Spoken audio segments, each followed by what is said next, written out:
I don't want people to believe that, if I go to church, I'm going to be saved of my mental illness, because that alone didn't save my parents. My dad eventually got professional counseling and maintained it for a long period of time, but it was a bridge to get him there. Hello and welcome to another episode of the Mighty Oak Show. Glad to have you with us today. Looking forward to another wonderful conversation that I know you'll find interesting. We have the opportunity to speak to so many wonderful people, and it's just great. Glad to share that with you today. But before we jump on that, I need to remind you, as I do every single week, because some of you still aren't doing it, go over to YouTube and hit subscribe, hit the notification bell. That lets you know when more information, more content comes online. We'd love to share that with you. And leave us a comment. You can also then share the content out, and that would be helpful for those of you that are listening over at Mojo 50 Radio or listening to the podcast. Again, thank you for doing that. When this episode is over, take some time to jump over to YouTube. And we put so much content on there. In fact, we're building out a separate platform just for our content. And much of the content on YouTube will be there, including other things that we're producing.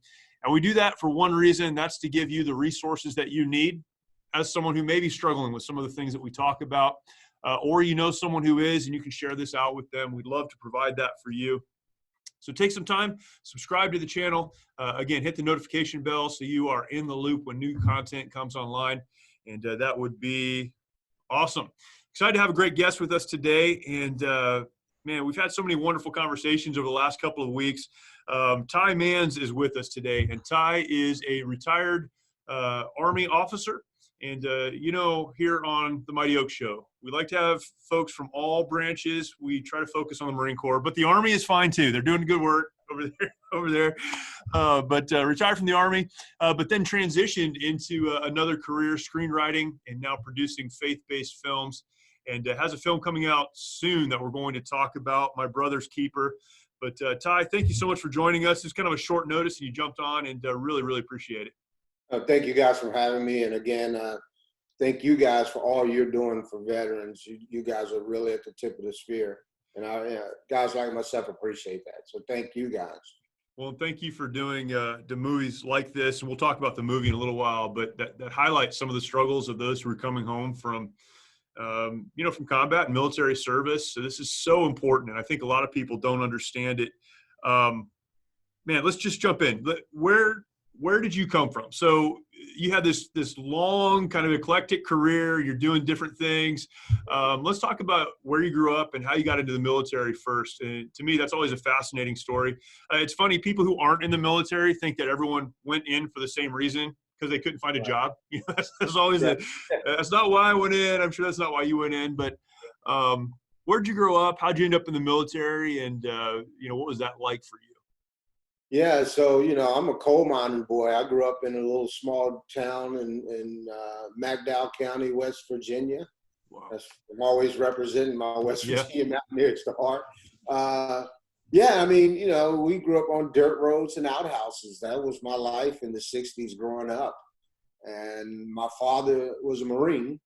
And, we admired him so much, and for his service. And my brother went into the military a couple years before me, my older brother. And, part of it was an escape. It was, you're growing up in a very small coal mining town, and you wanted to do more and see more. And we were extremely poor. We were extremely poor family. And just watching my brother sending money home, especially for my sisters. We had 3 younger sisters underneath us. And he and I just made kind of a pact that, hey, let's do something to give our sisters an opportunity to go to college, to help our parents out the best way we can.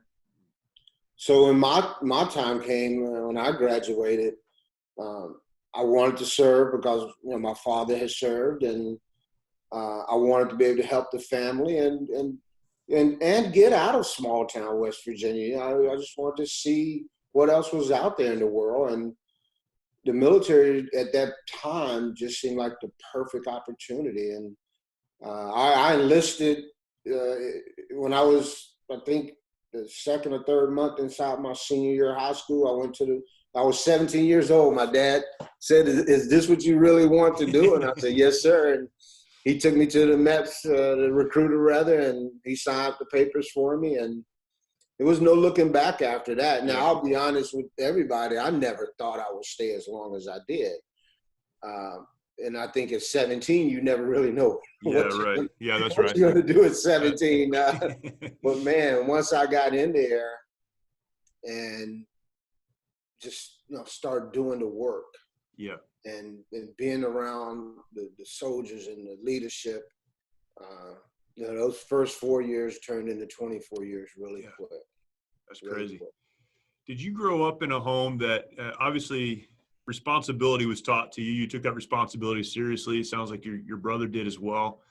Well, did you grow up in a home that valued faith, or was that something that you came to later?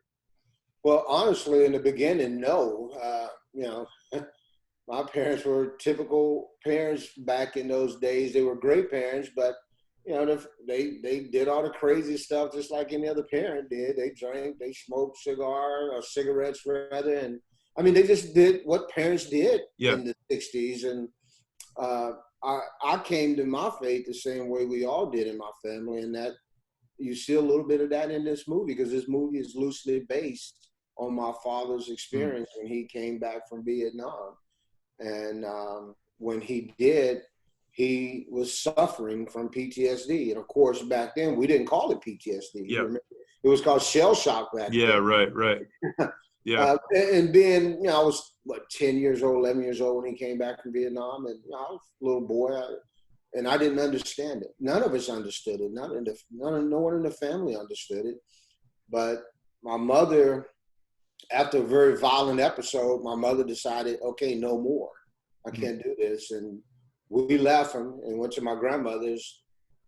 Some short time after that, he came, and my grandmother talked to my parents and suggested that they go to church and have the pastor counsel them, because they couldn't afford any other counselor. Right. They did, and as it would have it, that led to him becoming a deacon, a minister, and later a pastor. Wow. And that's how we all came to our faith, because we saw him walking through that door of that church, my parents doing that, gave us 30 plus more years with him before he passed away. And you look back at that now, we do as grown children, and sometimes we reflect back on that and realize that if it wasn't from what he did, from him discovering faith and us seeing how much it changed him, led us to that faith, that we may not have had those years with him had that not happened. I've always walked in my faith ever since then. That's incredible. So watching that as a young person, now you have two sons in the military as well. Obviously you write about this and you develop, film so people can understand it, the relationship of faith and trauma and all of those things. Why was faith? I mean, I have an answer personally for this, but why was faith the catalyst for your dad that turned everything around? Why was that the thing that made the difference? Because I think a lot of people misunderstand the need for faith. Yeah, I think it was just discovery for them, right? Because we didn't go to church prior to that. We, as little boys, my grandmother would take us to church, but as we got a little older, and that just all faded away. So we weren't, as a family, we weren't a very faith-based family. You went to church on Easter. Yeah, right. But I think it was a discovery for him, because he needed something. He needed something because he was fighting these demons. Yeah. And no one knew we didn't know how to help him. We were blaming him for everything. He became the bad guy to us. Yeah. So, sadly, we weren't helping him. And when they walked through those doors and started learning that there was a different way to live your life, and to give up things to live a certain way, it just changed everything. It changed him. He became our hero again.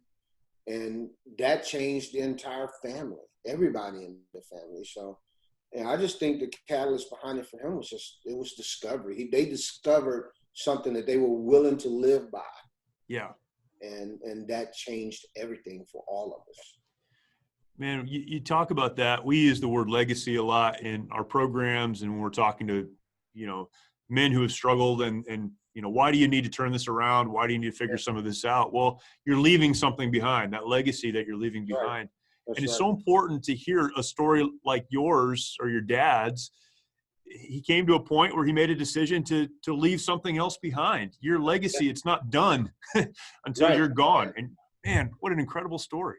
Yeah, that's true. He did. I mean, I don't think he was aware of his legacy at that point. Yeah. And then after he and my mom got immersed into faith, they discovered and developed a faith regimen. And we didn't live under the thumb of faith. Even after that, my dad was always very open and able to talk to about anything kind of man. But we watched how their lives changed. And we wanted to start living like that as kids. Yeah. And it was the contrast, right? We'd gone from this violent home where we almost didn't even want to see him come home from work. He worked in the coal mines, and it was like, oh my gosh, he's on his way home, and everybody skimmed off into the dark areas in the room to avoid him. To we couldn't wait for him to come home. Yeah, we couldn't wait to sit and watch TV with him, and our lives just changed so much because of that, and we just put our trust in God at that point. That's incredible. And it was easy to do so because of everything we witnessed. That's incredible.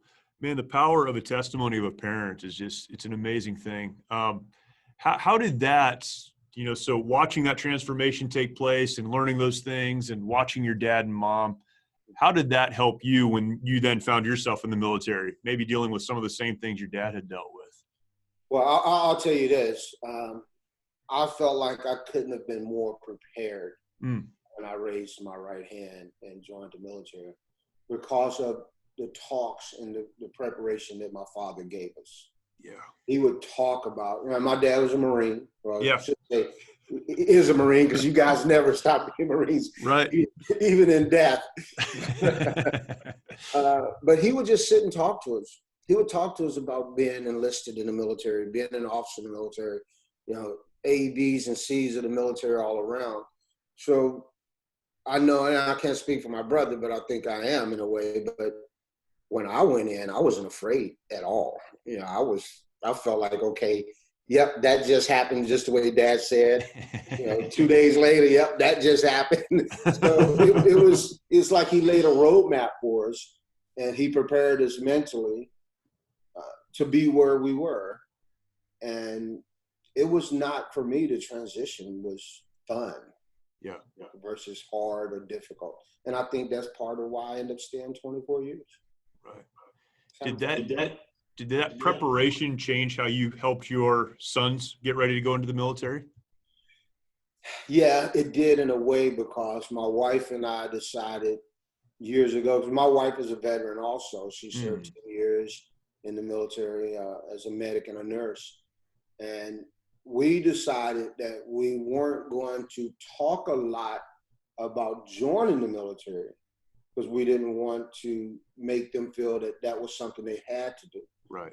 But we would just talk about our experiences in the military. And I think that helped them gravitate toward, serving. They wanted to serve because mom and dad served, because granddad served.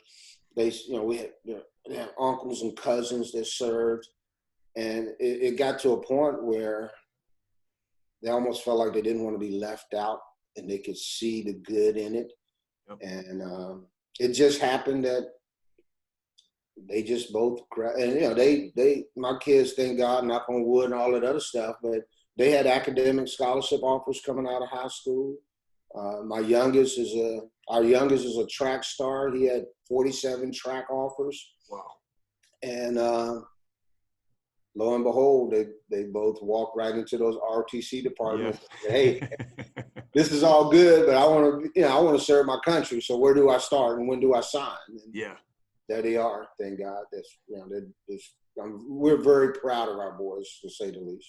That's incredible. I think back to, the legacy of your dad, which became your legacy, and now that's playing out in the lives of your kids, man. That's got to be such a wonderful thing to see and to reflect on that. That's amazing. Yeah. I know a lot of young people who grow up in military homes, particularly with as many years as you had in the military, and their conclusion is, I don't want to have anything to do with that. So you must have handled it right and taught them right. And that's, man, how awesome is that? The truth. We just told them the truth. We told them the bad parts of it and the hard parts of it. We didn't leave anything out because it was up to them to make their minds up. I remember when our oldest went off to college, and he went off to college with a Marine Corps or Navy scholarship, but he had the Marine Corps option. I sit him down right before he left, and I say, hey, look, you're going to really know if the military is for you. I said, you're going to know it the first time you do some exercise or whatever it is, where you're going to be wet, you're going to be cold, you're going to be exhausted. Right. I said, now, you're going to be saying to yourself, this really sucks. What am I doing here? I said, but 24 hours, 48 hours after it's over, if you're sitting in your room and you say, yeah, that was pretty good, that wasn't so bad. I said, then the military will be for you. But if you're sitting in your room talking about, I can't wait to get out of this, then you need to be figuring out how to get out of it. Yeah. And sure enough, he called me after their first ROTC exercise, and he called me a couple days later and said, Dad, you were spot on, you were right. He said, it was horrible, but I kind of liked it. Yeah. I said, okay, then you're going to be okay. You're going to be there for a while. That's right. Right. Yeah, that's awesome. Okay, so how does someone go from 24 years in the Army, raising kids who are going to go into the military, coming from a military family, all of the things you just talked about, how do you go from that to producing movies? What's that transition look like? Well, my passion and my first passion was writing. So even as a kid, I would write stories. My dad, I was a big Conan the Barbarian comic book guy back in the day. Yeah. I could never get enough of those comic books. And my father would always buy them for me. And I would read them and then cut out pieces of paper over the bubbles in the story and write my own stories in them. Right. So I always had that passion to write. And when I joined the military, I never lost that. I kept trying to learn how to write. And initially it was writing books, of course. And I called myself writing my first book years ago. And I think I got to like page 2 when I realized I couldn't do it. My brain just wasn't wired for that. And I picked up a book one day about screenwriting. And that was probably in the 80s, because I wrote my first screenplay when I was a second lieutenant in Germany. That was 1990. No kidding. And it was absolutely horrible. But I wrote it, I wrote it, and I never looked back from that. I just kept reading, kept learning. Then the internet showed up, which made it easier. And it just so happened that I just kept doing it till one day, I had a producer go, hey, can I make one of your movies? And it all started, it was all, uphill from there. We just kept climbing. Yeah. Why the faith-based genre? Why specifically faith-based films? That's part 2 of a promise I made to my dad. He became a pastor, and he pastored for many, many years. I have written other genres. I just recently wrote a crime thriller, 3 screenplays, 3 stories that follow a detective, and I've wrote some biblical thrillers. But my dad and I would have these conversations about my writing and me making movies, and this was long before faith-based films became popular. We're talking for 90s, that time frame. Yeah.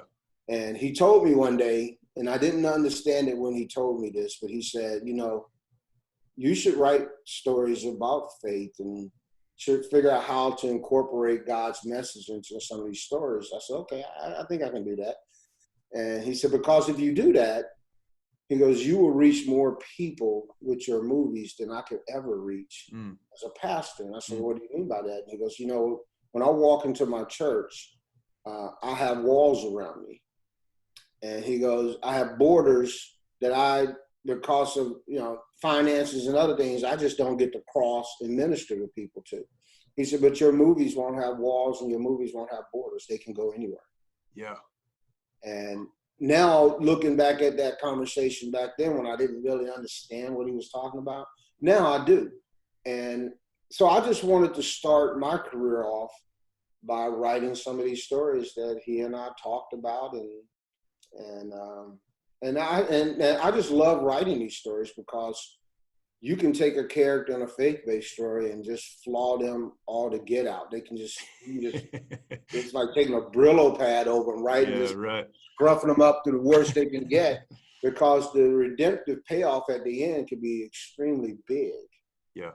And I just love writing these stories. I really do. They're fun to write.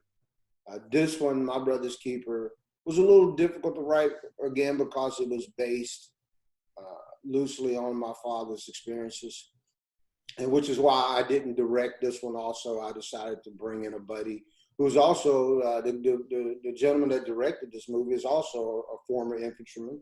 Wow. And he and I got along well. He directed the movie A Question of Faith, the poster that's behind me.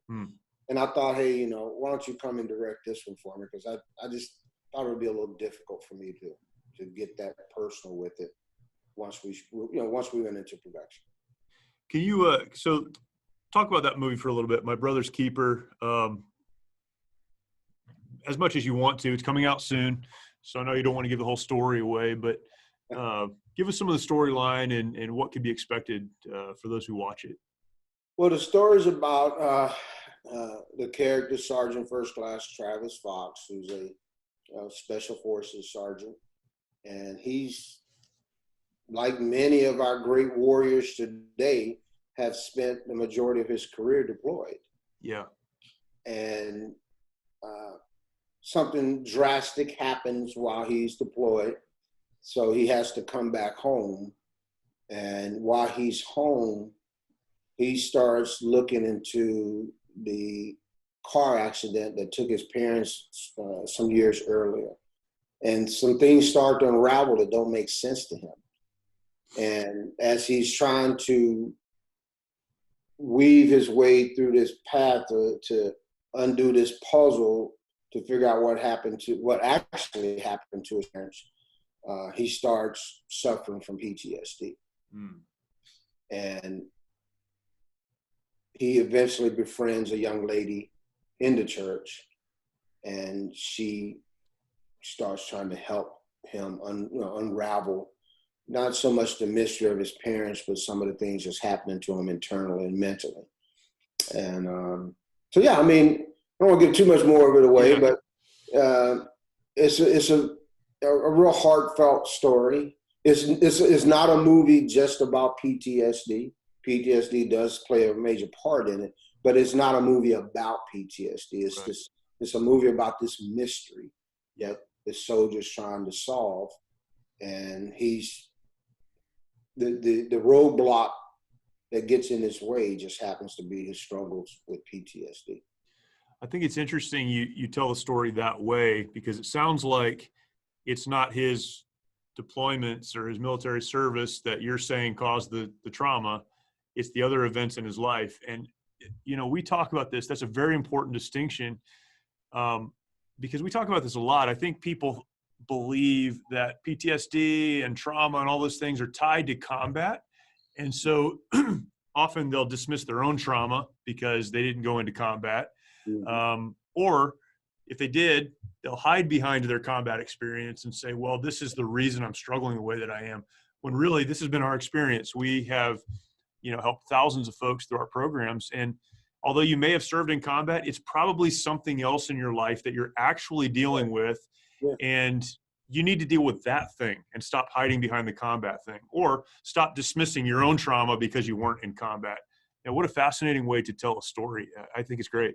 Yeah, yeah. You know, my dad used to, once he got beyond that, he would talk about triggers, things that had not, like you just explained, had nothing to do with his combat experience, but something that triggered that. And instead of, like you say, dealing with the triggers, he just allowed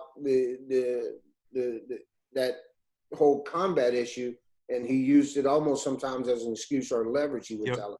He would go, yeah, you know, I was just mad because this happened, but I did this, and I just said, it's because I was in combat. Yep.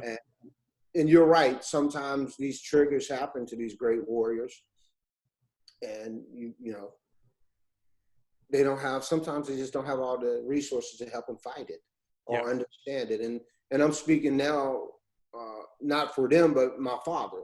My father had these triggers, and he didn't have the resources to understand and fight these triggers. And those triggers just ignited something in him, and he just ran with it. But once he understood how to combat those triggers, the other half went away. It didn't impact him anymore. It didn't impact the family. Yeah. And finding a purpose and all of that allows you to move forward in spite of what's happened to you is super important. And I think telling the story that way, instead of making it a combat story, it allows so many other people who have so many other kinds of trauma in their life to be able to connect to that and watch it and learn and hopefully grow through it. It's just fantastic. Yeah, absolutely. When you write something like this story, do you have a larger purpose in mind, or is it just to tell a story? I mean, do you have, this is my goal, this is what I hope people will walk away with? Well, yeah, I always try to have a purpose in mind when I write something, especially in this genre, so to speak. You can write some action movies and there's no purpose. It's just pure fun. Yeah, right. But when you're writing movies that become so personal, for example, A Question of Faith dealt with texting and driving and organ donation. And you just think of the lives you touch when you put something like that out there for the world to look at. How many families that have had issues or had to suffer through a loss from a texting and driving incident, or had to make a decision to donate an organ. So you want to give that some purpose. And with a film like this, the same way. And when I was writing this story, again, I look back at what saved our family. And I always tell my kids when they were young, there are consequences to every decision you make, right? Regardless what that is. Just something as simple as picking up this cup to have a drink, there's a consequence. Right. And I would tell them, so if you walked over there, I'll never forget, my son knocked a glass off the table one day and it hit the towel in the kitchen and splattered all over it. And he did it. It almost looked like he did it intentionally. To this day, I don't know what was on that dude's mind that day. But I told him, I said, "Now you're going to be punished for this, but you're not punished for knocking the glass off the table and breaking it. You're punished for the decision you made to do it." And I would tell him that split second that you decided that you were going to go over there and knock that glass off the table, had you made a different decision at that moment, you wouldn't be in trouble. So I was always trying to let them know that you're being punished for the decision you made versus the action, so to speak. Right. And I tried to incorporate that message into this movie because the decision my parents made to walk through those doors that day changed everything. It wasn't so much, the pastor and the counseling, all that was important, but what if they had made a different decision not to walk through those doors? Yeah. So the purpose behind this movie was to say, hey, if you're out there and you're suffering, whether it's military or, like you said, it could be anyone, because a lot of us go through traumatic events that has nothing to do with the military, law enforcement, fire, the common household person, So I wanted to say, hey, look, if you're suffering through something and you think that you're at your end and you don't know where else to turn, well, if you haven't walked through a church door, give it a try. That's good. Give it a try, and it may help you. I don't want people to believe that, if I go to church, I'm going to be saved of my mental illness, because that alone didn't save my parents. My dad eventually got professional counseling and maintained it for a long period of time, but it was a bridge to get him there. Yeah. It was a bridge, Yep. It was that bridge that got him to one day being able to sit in front of professional counseling and get the help he needed so badly. Yeah. Man, it's great. I love the fact that something can be entertaining, but also have a larger message and a larger purpose. The faith-based film genre is interesting to me as a consumer, because often it's not super well done. And I mean, no offense to anyone who is involved in that, but they're great stories, but they're not super well done. You have some very seasoned actors who are a part of this. How do you pull folks like that in? Maybe talk about some of the people who are, some of these actors, and talk about how you get them involved in a project like this. Yeah, thank you for bringing that up and talking about that, because man, that cast is incredible. From T.C. Stallings, Keisha Knight Pulliam, Greg Allen Williams, Robert Richard, Jeff Rose, Blue Kimball. Man, I mean, believe me, I'm just as shocked as anyone else.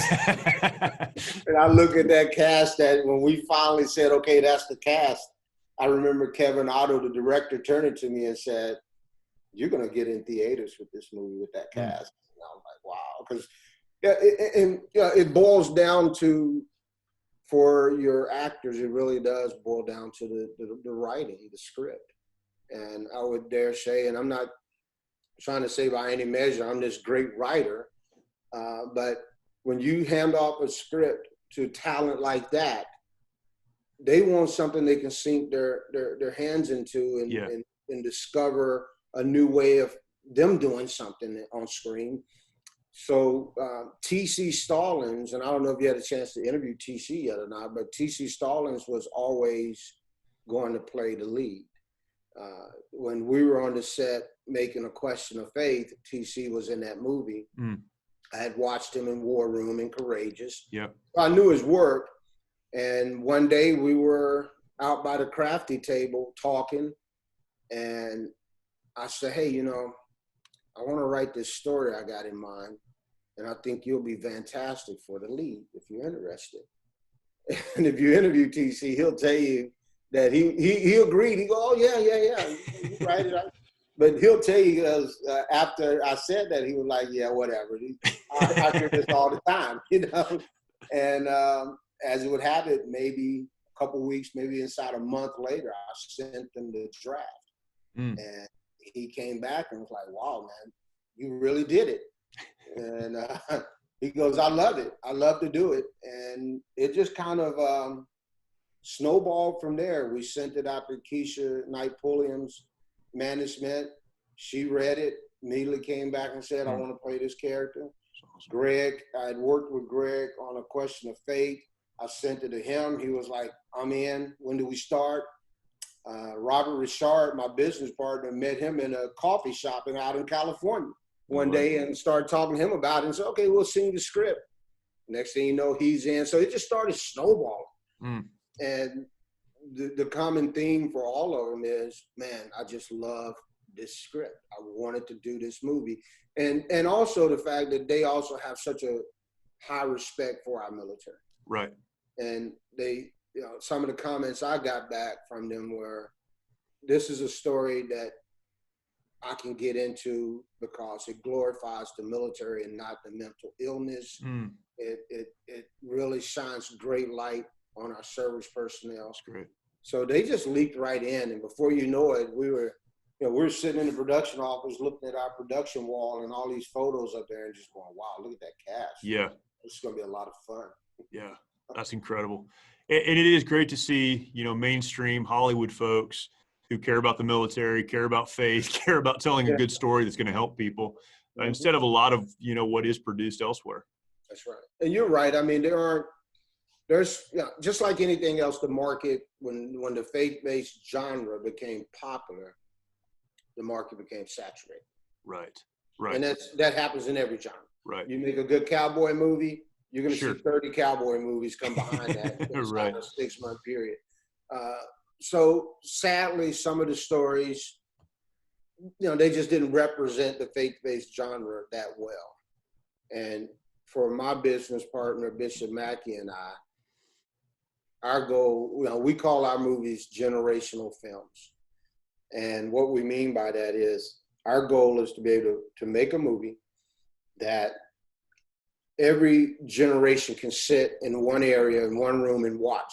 So from grandmother, grandfather, all the way down to grandkids can all plop on the couch and watch the movie. Awesome. And so we just want to tell stories like that. And you said it earlier, we want them to be entertaining because they are movies. Yeah, of course. So you have to write something that's entertaining and not preachy.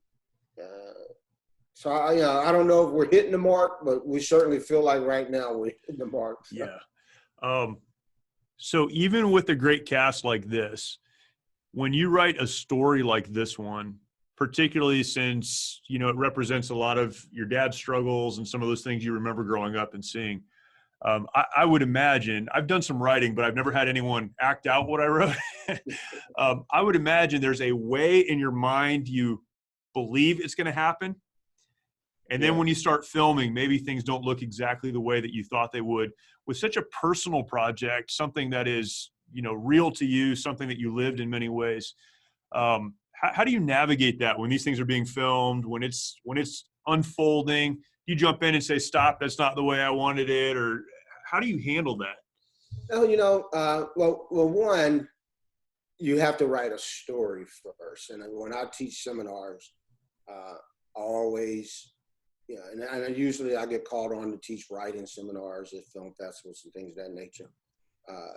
First thing I always do is say, okay, how many in your room right now want to be screenwriters?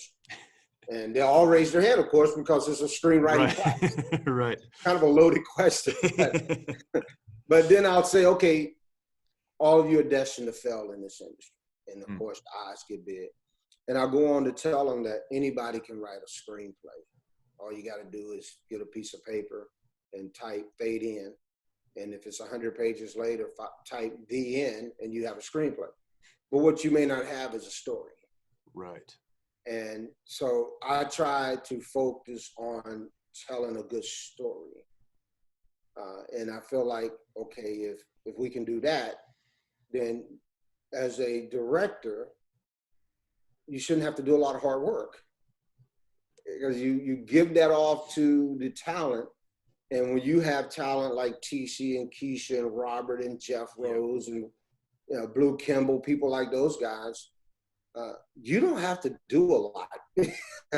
You give them a general description of what you think that character is about, and then you let them bring those characters to life. And I will tell you, there was only one time throughout the making of this movie when I walked up to TC, and there's a scene in the movie where TC is screaming at the pastor. And I walked up to him and said, it was a little bit more intense than that. Because that actually happened. Yeah. But there was only one scene when I walked up to him and said, hey, on the next take, be a little bit more intense, because there was a lot more intense to that. And he's like, seriously? I said, yeah, just let loose. He did. Yeah.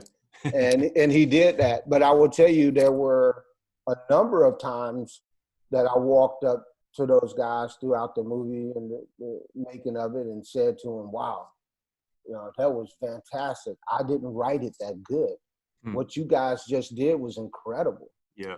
And, I just believe that if you write a good story and you hire professional talent, you can just let them do what they do. Yeah. I'm very hands-off when I'm on movie sets, very hands-off. If I see, like you said, if I see something and I'll go, it was a little bit intense, then I'll say that. But for the most part, you want to trust your talent to bring the story to life. Right. It seems like it would be a very emotional process to watch what you wrote being acted out. For this one, it was. Yeah. I admit to that. For A Question of Faith, it was, I was just kind of numb to the fact that somebody was willing to take my words and read them in front of the camera. Right. I was like, I was a fanboy. I was like, hey, can I get your autograph? Yeah. But this one, there were a couple of times when I just kind of walked away. Yeah. When they were filming certain scenes, because it was so personal. You start, some of those scenes took me back to that 10-year-old boy. Sure. And I don't want to. I didn't want to. Not that I was running from it, but I didn't want to put myself in a mood that may put that mood onto the set. Yeah. And I would just walk away. Yeah. My Brother's Keeper. When is it coming out? Where can people see it? How can people connect to it? So it hits theaters March 19th, so 2 weeks from now. Coming up. And there's a website, mbkfilm, mbk for My Brother's Keeper, mbkfilm.com. And you can go on that website and there's a link. You can watch the trailer. There's a link that will show you what theaters have already signed on. And they're adding theaters every day. So if you don't see a theater in your area, just either call your local theater and tell them, you want this movie shown here, and they'll make it happen. And then there's also a link, because of course with COVID, that churches can go sign up. Oh, awesome. And show it in their sanctuaries. Awesome. And when they do that, they get 15% of their ticket sales that goes back to the church. That's great. So all that's on the link, mbkfilm.com. mbkfilm.com. For those that want to follow you personally, look at some of your other work, where can people go to do that? So it's Mans Mackey Studios, and that's MACKIE.com. You can go there and see, what films we've done. We have a film that just came out on BET 2 weeks ago called Redeem, that I co-wrote and directed. My Brother's A Question of Faith, rather. It was in theaters in 2017, but you can Google that, and I think it's still played on like Amazon and a few streaming places. And we're off to Arkansas next week, as a matter of fact, The Scout. We're doing a film for a great company called Up to You Films out of Texas.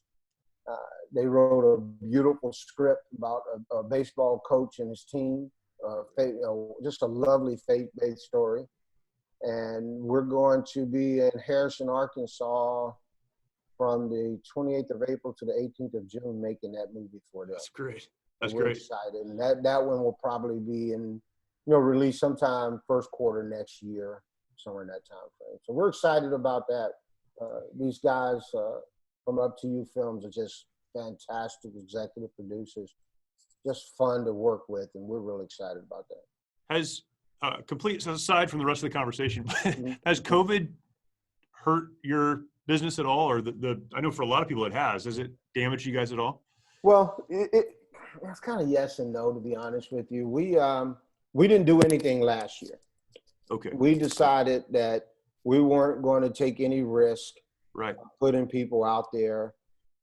It wasn't until late last year when the film industry finally came up with guidelines of how to shoot in the COVID environment. Right. And by the time that happened, we were heading into the holiday season. So we just decided, okay, let's not worry about that part. But what we did do was continue along our business plan and strategy. Great. And where we were going to scale next. And we were all set to scale this year anyway, into becoming a production company that not only made movies that I wrote, but made movies that other people wrote.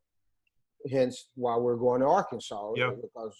So we focused on just building more resources, getting stronger in our resources so that we could say that we are a concept to consumer production company. So we hired some people. Our core group is just I just can't say enough about him.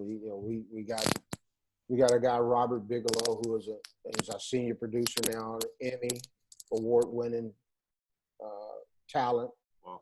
Oscar-nominated talent on the movie Get Out. I mean, the dude is just incredible. And then we hired Thomas Dawson, who for the last 35 years have been the keyboardist and the band director for the Commodores to do all of our music. Wow. So we just focused on putting pieces in place that would not only allow us to do these movies, that will give us respect by name, right, to do these movies. And so, yeah, I mean, we did all of that last year, and we made a promise as a group that we were going to be real aggressive this year in selling ourselves. Right. And right now we picked up 3 movies that we're going to be shooting for other people this year. So That's we're fantastic. excited. That's fantastic. It's a blessing. Man, Ty, thank you. That's awesome. Just even talk to you and hear that. I love that you could pivot from what was happening last year to building a business and carrying some of these stories forward. It's fantastic. Thank you for doing it. Thank you for your service to our military and for your sons as well. And thank you for your service. You know, yes, sir. You Marines are something else, man. Let me tell you something. My son has been, I dropped him off for his, I guess, indoctrination week. And I worked within 6 minutes, he was already a Marine. I was like, how do you guys do this? How do you do this, man? It takes 25 years to get us indoctrinated, but within a day, he knew he wasn't turning back. It's brainwashing is what it is. It's like a cult. It's great. But, he said, Dad, I want to do Marines for Granddad, And my youngest son said, well, Dad, I'll do Army for you. Yeah. So I got one that's a second lieutenant in the Marine Corps, and this summer we'll have one that's a second lieutenant in the Army. So beautiful. For Mom and I, we were like, we don't care. We're not paying for college. Go wherever you want. Wherever you want to. That's awesome. Ty Mans from My Brother's Keeper. Go check it out. It's coming up very, very soon, and we'll put some information about that as well with this video. But thank you for watching. Thank you for listening. Again, take some time. Go over to YouTube. If you're not there, hit the subscribe button, the notification bell, leave us a comment, share this content out. And this is going to be on YouTube, of course. This will be on Facebook. Maybe you're watching it there. Maybe you're listening to it somewhere else. Share this episode out. It's stories like this one. It's movies like this that need to be watched. We need to champion these so that there are more, and continue to support folks like Ty. And look forward to talking to you again next week. See you later.